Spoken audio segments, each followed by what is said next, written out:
കൃത്രിമ ഉപഗ്രഹങ്ങൾ പോലെ ഭൂമിയെ വലം വെച്ച് ബഹിരാകാശ നിരീക്ഷണം നടത്തുന്ന വാന നിരീക്ഷണ നിലയമാണ് ബഹിരാകാശ ദൂരദർശിനി. 1968 അമേരിക്ക വിക്ഷേപിച്ച ഓർബിറ്റിംഗ് ആസ്ട്രോണമിക്കൽ ഒബ്സർവേറ്ററിയാണ് ആദ്യ ബഹിരാകാശ ദൂരദർശിനി. നാസ 1990 വിക്ഷേപിച്ച ഹംബിൾ എന്ന ബഹിരാകാശ ദൂരദർശിനി ഇപ്പോഴും അവിടെയുണ്ട്. ഇവിടേക്കാണ് യൂക്ലിഡിന്റെ സഞ്ചാരം. കണ്ടെത്താനാവാത്ത ഊർജവും ഇരുണ്ട ദ്രവ്യങ്ങളും തേടിയാണ് യൂക്ലിഡിന്റെ സഞ്ചാരം. നിയർ ഇൻഫ്രാറെഡ് ദൂരദർശിനിയാണ് യൂക്ലിഡ്. സാധാരണ വെളിച്ചത്തിലും നിയർ ഇൻഫ്രാറെഡിലും യൂക്ലിഡ് ചിത്രങ്ങൾ എടുക്കും എന്നതാണ് അതിന്റെ പ്രത്യേകത. അതുകൊണ്ട് തന്നെ ഭൂമിയിലെ വാനനിരീക്ഷണ ദൂരദർശിനികൾ പകർത്തുന്ന ചിത്രങ്ങളെക്കാൾ വ്യക്തമായിരിക്കും യൂക്ലിഡ് പകർത്തുന്ന ചിത്രങ്ങൾ.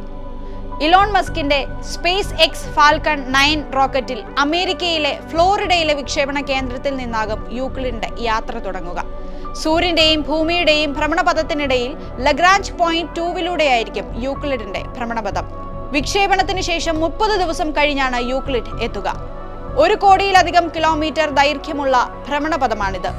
ഗവേഷകരുടെ കണക്കനുസരിച്ച് 6 വർഷമാണ് യൂക്ലിഡിന്റെ ലൈഫ് ടൈം. യൂറോപ്പിലെ 22 രാജ്യങ്ങളുടെ ബഹിരാകാശ ഗവേഷണ ഏജൻസിയായ ഈസ ആണ് ഇതിന്റെ നിർമ്മാണവും. നാസയുടെയും യൂക്ലിഡ് കോൺസോർട്ടിയത്തിന്റെയും സഹകരണമുണ്ട്.